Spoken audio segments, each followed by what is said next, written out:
亲爱的朋友们，欢迎来到微光夜读。公司给我的年终绩效打地，把我零元裁了。由于失业压力和多年职场阴影，我患上了抑郁症。1年后，我因乳腺癌而病死。我的上级人事经理却饮酒高歌，底层小卒子而已，死就死了。再睁眼，我竟然重生了，多活一辈子。我要化身乳腺侠，替天行道。接下来开始我们本期故事，记得点击订阅并开启小铃铛。我重生回了被公司零元裁的前一天，重活一辈子。我只在乎3件事：我的钱、我的健康、我的心情。所以一到17点58分，我就拎上包，准备下班。我的绿茶上级苏妮如我所料的阴阳，下班后有事要跟我说一下，没什么特殊情况都要留下来的。我冷笑一声，留下来干什么？为公司守灵吗？苏妮瞳孔地震，身子明显颤了一下。江宁，你怎么这么说话？我们可是上市公司的员工。我又是讽刺的干笑。怎么，公司上市了，你也上市了吗？苏妮憋得满脸通红，是我上辈子没见过的窘相。周围同事也朝我们这边投来吃瓜的目光。苏妮不得不给自己找了个台阶下。既然你晚上有事，那明天早点到。早点到干什么？赶着给谁烧头香？一句话让苏妮彻底目瞪口呆。我横扫道德，做回自我的这一刻，感觉整个乳腺都通畅了。苏妮是我来迪菲特集团第3年的时候，空降成为创意部的部门总监。但除了优秀的 PPT 展示技巧，对于他其他的工作能力，我们一众小兵不敢苟同。他比我年纪大不少，对我的管理手段一般是push和威逼利诱。目标完成发奖金2块3毛5，目标达不到扣2000元。重活一世，我铁定是要跟他撕破脸。现在的我根本不怕得罪人，得罪人比得抑郁症划算得多。第2天，我就做了个全面的体检，因为重生前的我死于乳腺癌，还特别仔细地检查了乳腺。医生看着我的检查结果，一脸轻松地说：“没什么问题呀，就有些增生，平时注意保持好心情，不要生闷气和焦虑。”回想之前我每日熬夜加班赶方案，还时不时被苏妮 diss 一晚不能出5个创意优秀的方案作为备选。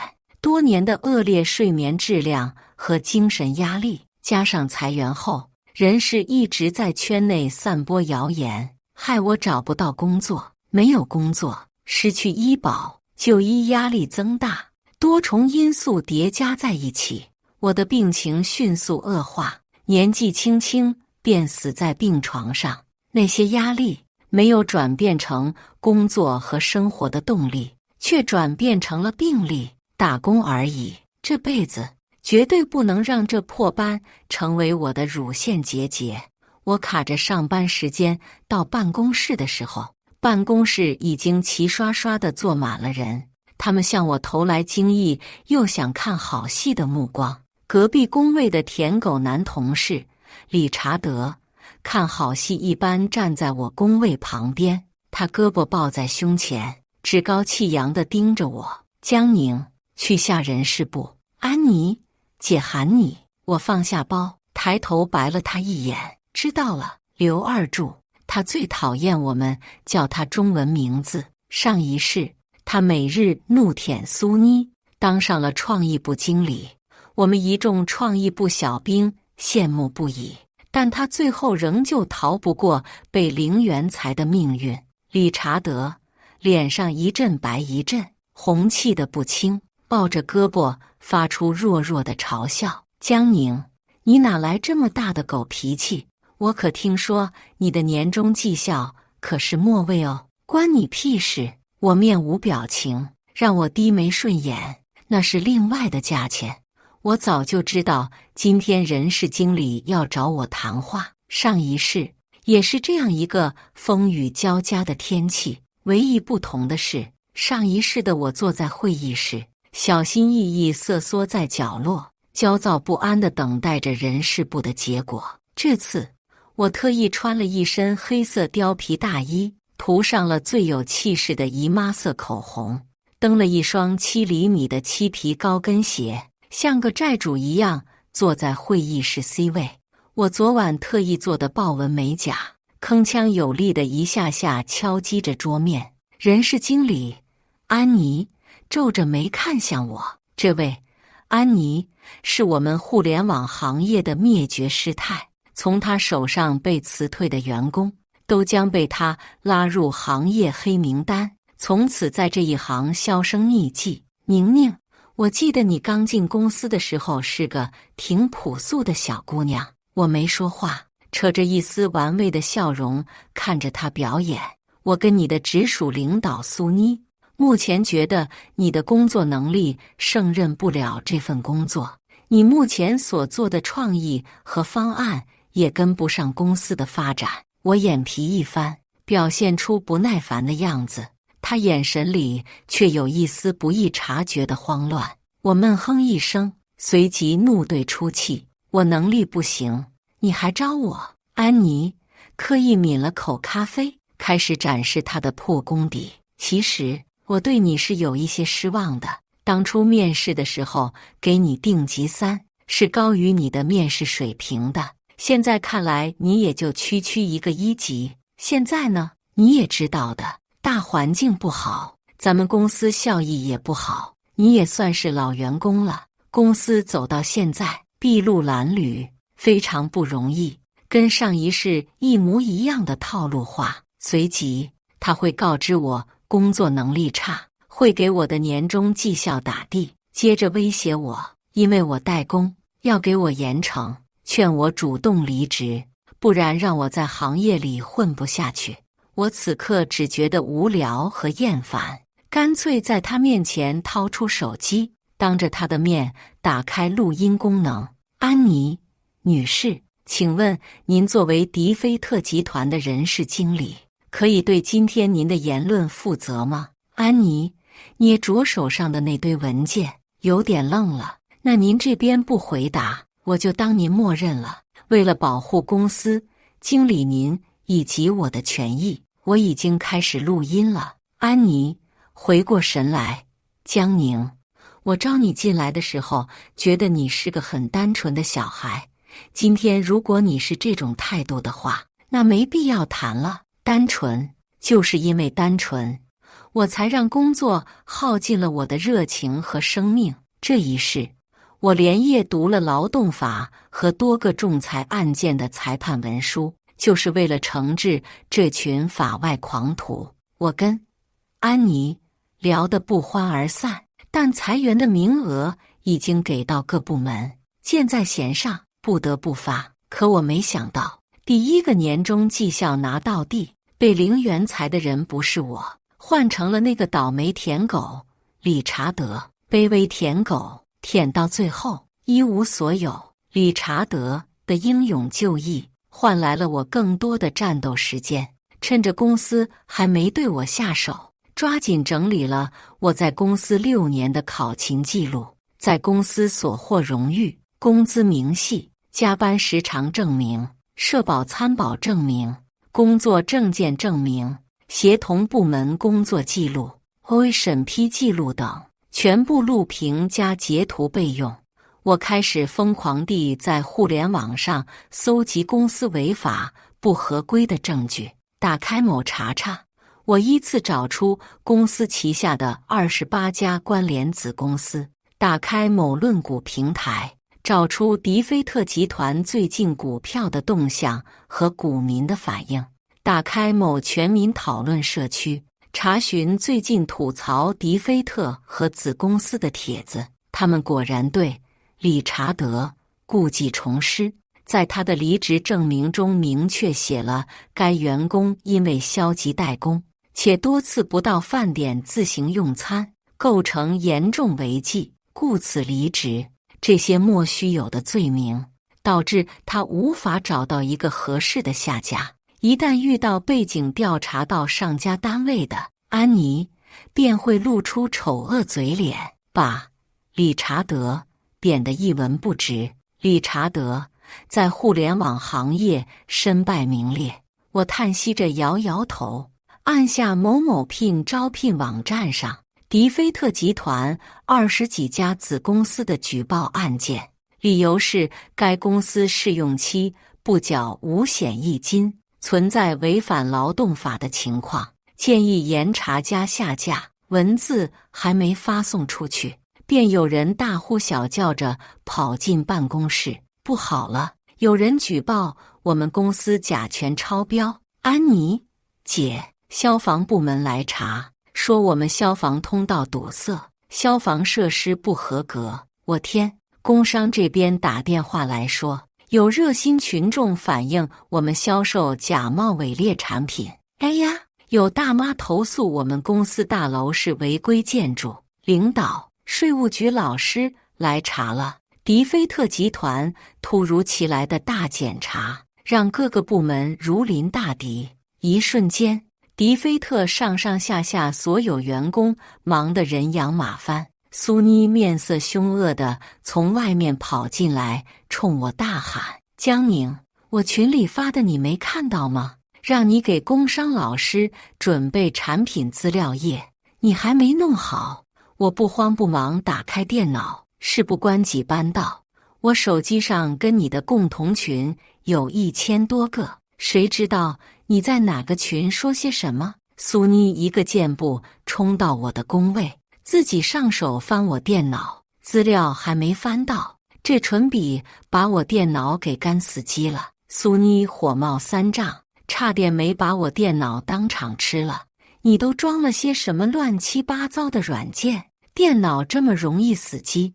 我一把将它从我工位上薅起来，自己上手找。他倒急了，什么态度？这么粗鲁，简直是刁民！不到20秒钟，我便找到资料发给他，嗔他一声：哦，年终奖都被你扣干净了，难道你没听过穷山恶水出刁民吗？可笑，入职6年1分钱没涨过，底层员工年终奖全部扣光，我早该让他们见识一下什么叫便宜没好货。作为绝代佳人，说实话，我没什么经济压力，但我必须把上一世的恶气发出来。要知道，乳腺结节手术可是要1万块起步，但凡他们还能冲着我颐指气使，那就代表我的素质还有待降低。这次突击大检查让迪菲特集团元气大伤，光是买消防设备、除甲醛设备就付出去几十万块现钱，还要面临不定期的飞行检查。违规搭建的展厅要配合城管部门进行拆除，耗资巨大。工商和税务的投诉进入漫长的举证阶段，让高层非常恼怒。他们将这一切归咎于刚被恶意开除的理查德身上。他们认为是理查德怀恨在先，报复在后，于是更加肆无忌惮和充满敌意的编排、散播关于他在工作方面不检点的传言。与之同时进行的是迪菲特公司业务量急剧缩减和批量裁员，迪菲特集团股价更是跌得亲妈都不认识，永远不给股民抄底的机会。我本以为我会很快喜提离职大礼包，拿一笔赔偿款，开开心心去旅行，结果与我想的大相径庭。上市公司的清人手段已经到了不要脸的程度，公司高层称之为饱和式裁员，为社会输送多能血液。忽然有一天，苏妮让我把过去所有的创意方案、文档、工作日志、工作流程打包发给他，然后我在下班的地铁上接到了人事经理安妮的语音通话，我反手一个挂断。要知道，语音通话是无法录音的，难怪他要挑下班我在地铁上的时候打给我。如果想留存证据，我还要另外找一台手机，显然不现实。第二天，他迫不及待地要跟我谈谈，大概想着给我一点颜色看看。他满脸便秘般的表情坐在我对面的时候，我在悠闲地剪指甲。江宁，你知道吗？我刚进迪菲特的时候，跟现在的你差不多大，年轻气盛，性子孤傲，但那里是草包一个。我想提醒你，我吹吹指甲屑，散漫地开口，你想怎么样都无所谓，反正我不接受。你说我工作能力差，你的结论依据是什么？你指出的这个问题有数据支撑吗？安妮，来自号称互联网黄埔军校的某大厂，动不动就把底层逻辑闭环、精细化数据支撑放在嘴边。我早就想问候他全小区了。安妮眼神中的慌乱一闪即过，整理了下思绪。你也知道，我们公司最近毕业的同学很多，我现在给你2个方案。第一个，现在公司效益也不好，我听说你现在在跟的 case 也停了，后面1个月公司会给你考勤看松一点，你可以出去看看外面的机会。第二个方案，降薪30%，留在现在的岗位上，进退都是坑。第一个，我出去找工作，缺勤，到时候以我旷工数日为借口，无偿开除我。第二个，直接砍我的收入，逼我知难而退。我悠闲地敲着二郎腿，直勾勾盯着他的眼睛。我一个也不选。公司如果要辞退我，不应该跟我谈赔偿吗？安妮故作语重心长的模样，看得我反胃。宁宁啊，其实你继续留在这里也没什么好结果，未来你的岗位肯定会取消或者合并。你现在辞职，公司还能给你写一封推荐信。咱们公司在整个行业内也是举足轻重的，你跟公司闹得不愉快，得不偿失啊。我呵呵一笑，还是那句话，要辞退我，赔钱啊。安妮双手一拍桌子，站起来冲我吼，我们公司没有赔偿这个文化。我不说话，只是无声冷笑。安妮被我嚣张的态度气得开始口不择言。江宁，你不按我说的做，你小心吃不了兜着走。你旁边理查德的下场你也看到了。我一脸笑容，从上衣口袋掏出早已经在录像的手机，一脸严肃地质疑他。安妮经理，您作为迪菲特的人士，现在是在威胁我吗？安妮被我激怒，顺势就来抓抢我的手机。江宁，你别太得意，公司不会赔你钱的，你想都不要想。你这种底层员工，对公司来说就是不可回收垃圾。祸害，你敢胡乱出去散播公司机密，等着收律师函，录到想要的片段。我心满意足地关掉了录像功能，猝不及防，我也双手拍在桌子上，冲他啧啧2声，别对我大呼小叫。我从小怕狗，回到家，我便把安妮狗嘴脸的视频给了一个信得过的博主，还贴心地给灭绝师太打了马赛克，但他标志性的张扬红色水母头和经典叉腰的招牌动作，还是让心细如发的网友给扒了出来。接着又出现了几十名互联网行业受害人自诉，阶层在他的赶尽杀绝下无法在行业中立足。这位夺命女魔头的影响力远不止于此，本已破发的迪菲特股价直线跳水，引起股民疯狂抛售，股东权益急速缩水。迪菲特集团连夜召开股东大会，商量对策。网民们要他们道歉，他们关闭了某博评论，发了条文字，我司不回应恶意，然后他们决定赔钱，让我滚蛋，息事宁人。但前提是我必须在各大社交平台道歉澄清，公司不同层级的人士轮番上阵，跟我谈赔偿。车轮战一般的谈判下来，我真的爆笑了。每个人士都告诉我，最近公司业务受到巨大冲击，账上没钱了，最多只能赔2个月工资。我不假思索放话出去 ，N+1是我的底线，谁来谈都是一样的。公司没钱关我屁事。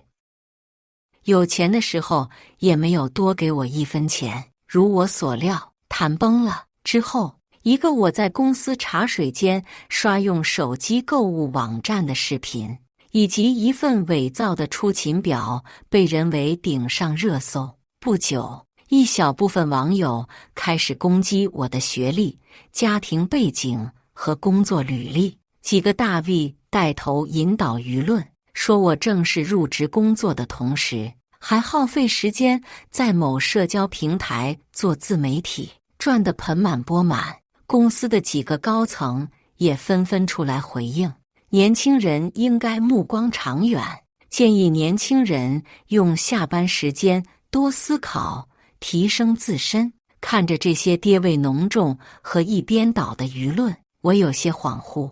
底层员工能发声的机会有限，大多时候还要被泼脏水。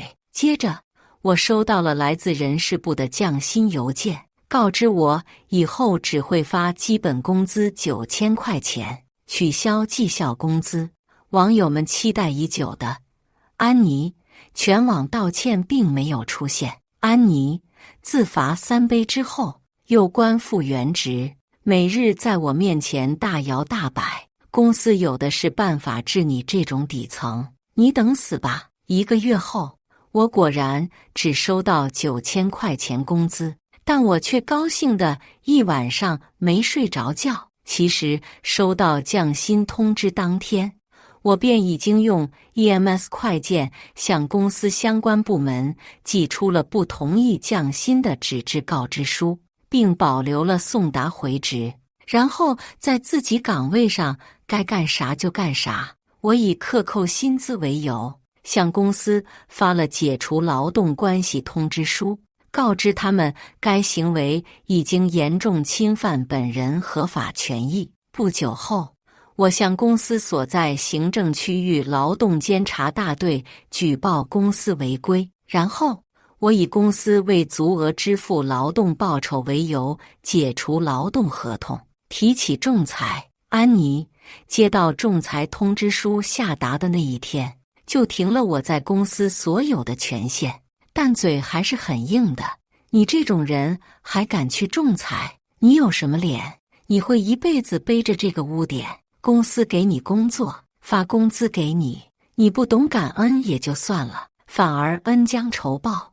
我跟这种法外狂徒完全不能聊天。在某查查上，我的名字将永久挂在迪菲特主页的法律诉讼上。你也说了，我只是一介底层，到底是我的污点大些，还是公司的污点大些？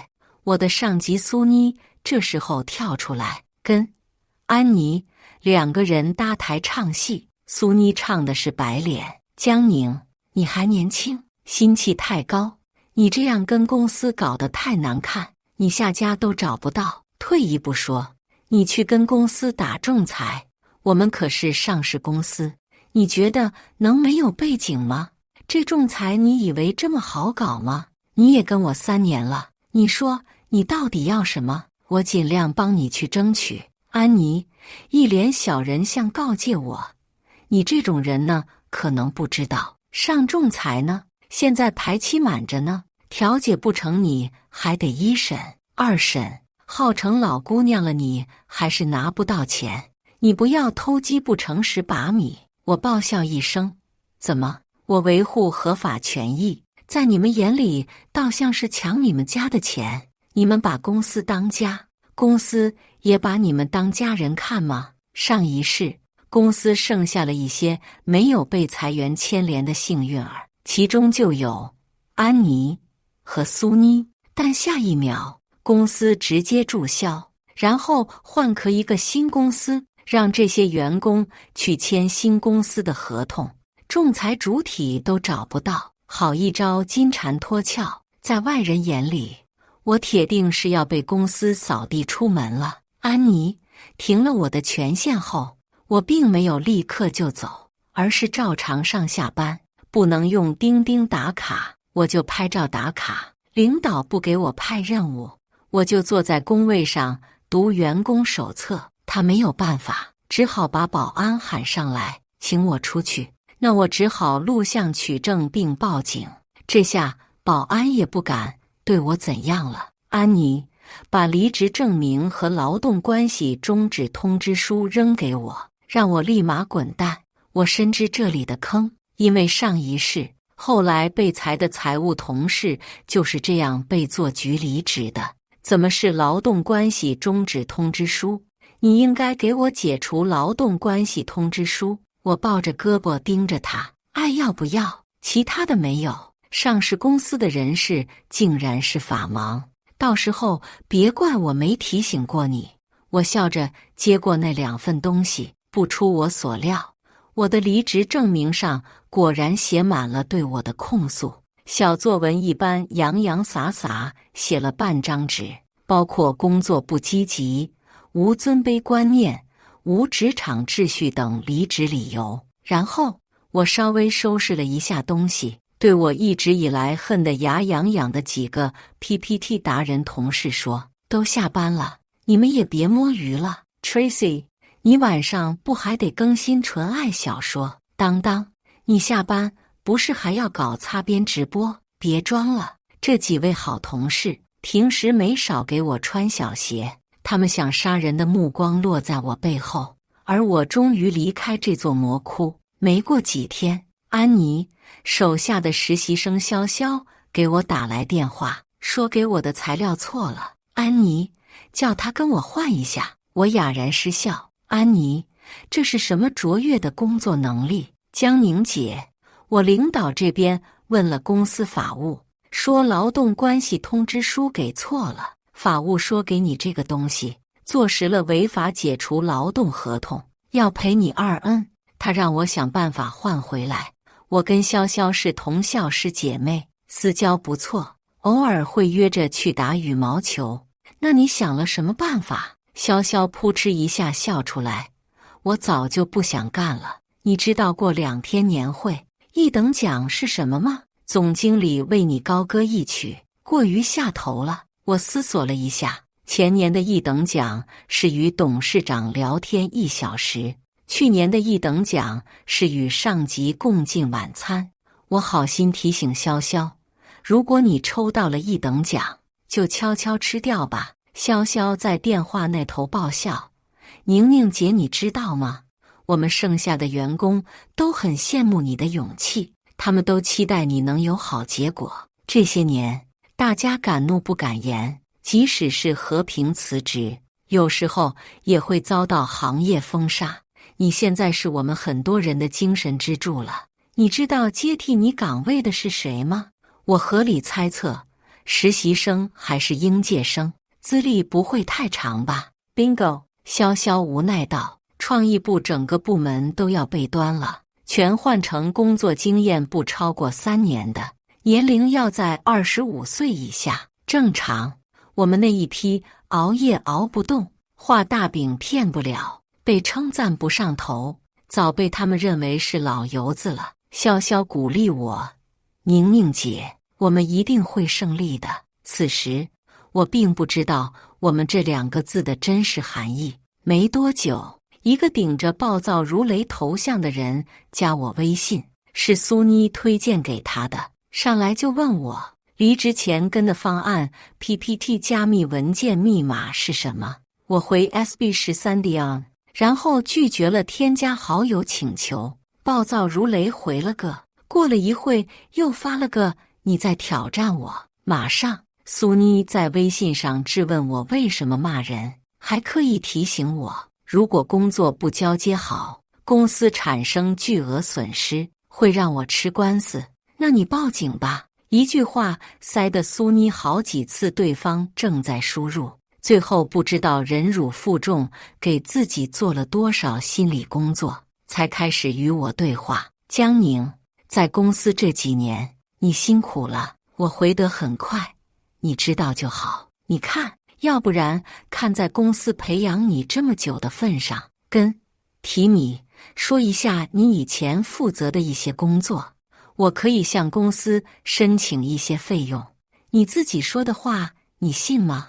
他这次倒是蛮爽快的，转账给我2000块，应该是他自己掏腰包的。但我离职前的这个案子，如果拿下，他会拿到高达6位数的奖金。这2000块简直9牛1毛。我加上了提米，早就听说我前任是个没什么sense的老女人，百闻不如一聊。你也28、9岁了吧？离职回家生孩子也挺好。我劝诫自己，赚钱而已，不必入戏太深。他见我没回话，继续挑战我的底线。不会吧？这就生气了？我秒回，不生气，难道生你？我回 SB13Dion 是所有文件加密的密码。没过一会儿，提米又问哪个文件是要发给 Count 的。我震惊了，看来是纯没经验的应届生。苏妮这是让我带教来了。策划文案那个文件夹里，你找一下看看。他回 OK， 你没说错吧？他半信半疑，为什么对方不理我了？我好笑地问他，你发的是哪一版的方案？按你说的，策略文案那个文件夹，我整个打包私发给 Count 的呀。我爆笑如雷，感觉脑子要长出来了。这什么职场傻白甜？我跟他说找一下文件夹里的方案，他原封不动全给客户发过去了。其他的文档不要紧，但是文件夹里还有一份迪菲特公司的报价底单。估计提米在苏妮的责骂下，终于意识到自己犯了大错，试图甩锅给我。死女人，是你让我发的，现在闯大祸了。我回得同样不客气，狗男人，麻烦你自己看清楚聊天记录，是你自己没理解，饭都送到你嘴边了，你还能把碗掀了？真是受够你这种小气鬼了。你以为就你会拽2句英语呀？后来潇潇跟我说，这方案丢了，并且愈演愈烈，很多老客户不知道怎么，也纷纷拿到一份迪菲特的底价报价单。一起丢了的还有苏妮的升职之路。他引以为傲的上市公司，在事情开始发酵的时候，便头也不回地扣锅在他头上，转岗调薪，去搪塞那些跟随公司已久的老客户。他那时感恩戴德，却不知道公司的所有馈赠早已暗地标好了价格。迪菲特集团的裁员涉及范围很广，除了行政部门未被牵连，其余的部门都有不小幅度的人员缩减。最惨的是运维部门，整个部门从上到下，包括部门大小领导被一锅端了。运维维护的重要设备宕机的时候，一群还没过试用期的新兵蛋子急得面红耳赤，翻前辈留下来的运维手册以寻找解决办法，最终损失超过8000万，并且损失金额还在持续扩大。才到嗨处，连扫地阿姨也被开了一个。与此同时，我们这群被裁的员工遭到公司毫不留情的绞杀。每一起仲裁，迪菲特都选择不调解，拒绝赔偿，直接进入一审阶段。一份长达3000字的互联网行业黑名单在同行之间发酵，任何在薪资待遇等方面挑刺公司，甚至稍微有一些出格的员工，都被同行群信息共享。不只是你，还有一些试图找公司麻烦的同事，都被不同程度的警告。潇潇坐在我对面，告知我迪菲特集团的近况。新组建的创意部都快成游击队了。潇潇无奈吐槽，一直在换人，没有一个能通过试用期。我扑嗤笑出声，他们想要的不是正常人，是核动力牛马，最好月薪6000，每天干24小时，月产值3000亿。我让你带的东西呢？潇潇冲我眨了下眼睛，递给我一本厚厚的花名册。按照上一世的记忆，在迪菲特 po 我视频当天，我便找到一位当日还是100人小号，但会在未来3个月内靠正义维权火遍全网的博主，发了一份当事人说明。如今借这位博主的热度，我的视频也重新被翻了出来。有不少网友发现，当时上热搜的视频下面带节奏的博主都是水军号。网友们回过神来，开始质疑，为什么休息时间连刷刷某宝都要被资本家买热搜霸凌？一大批带着井号卑微打工人井号打工人嘴替井号狠狠共鸣打工人井号话题的图文在网络上传播。我趁此时机在某社交平台更新劳动法干货，喜提广告商赞助。我的事业第二春做得风生水起的时候，安妮打来电话说代表公司跟我聊聊，希望能达成庭外调解。江宁，这件事持续扩大影响，对你没有任何好处。我手里还有你不少黑料。他所谓的黑料，不过就是工作时间开小差、上下班没喊领导再见这种无关紧要的破事。打工人的一点点过错，在他们眼里便是泼天大祸。我不想跟他废话，公司肯赔多少钱？按你当时说过的，+1，你在公司6年，给你7个月基本工资，可以了吧？我觉得好笑，基本工资到底是公司抠搜，还是你法盲？安妮咬牙切齿，做人不要太贪心，你以后还要在这一行干，既然一次次地根本没有谈的诚意，我也不想跟他废话了。迪菲特旗下一共有28家子公司，我友情提醒，那又怎样？安妮语气冰冷，这28家子公司有23家社保和公积金没有按照法律规定的实际工资来缴，甚至有几家没有缴过五险一金。我已经向社会保障局和公积金管理处提供说明，几万名员工全部追缴，那可是一笔不小的数目，如果不及时补缴，还会被追缴滞纳金。我站在仲裁庭一审那天，迪菲特在召开中层及以上管理干部会议，最高层向他们传达经营不佳，年终奖全部扣除的会议精神。前几年仅仅是基层拿不到年终奖，影响范围并不大，如今城门失火，殃及池鱼，所有管理层人人自危。但他们没想到的是，我利用潇潇的那本花名册和前世的记忆，帮一些骨干中层联系好了不错的下家，而年终奖扣除也成了迪菲特内乱的导火索。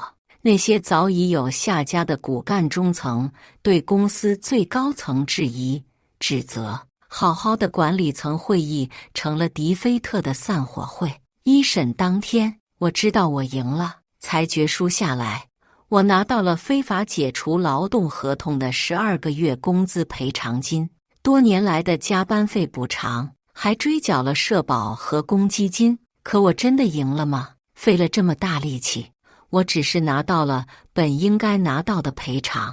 迪菲特公司还可以照常经营，董事长甚至还能在马尔代夫潜水，安妮还能在朋友圈里岁月静好。所有人都以为到这里，故事已经结束了。我站在迪菲特楼下，微风轻轻拂过，我竟在迪菲特正门外碰到了阔别已久的理查德。听说你打赢了仲裁，我点点头。你这是来接到举报？迪菲特大量虚开增值税发票，我来执行公务。阳光下，理查德胸前的中国税务徽章熠熠生辉。拿张名片吧。我把我刚印好的名片递给他。有人需要，记得找我。雪崩时，没有一片雪花是无辜的。迪菲特没有想到，被激情裁员的打扫阿姨是整片园区写字楼的业主。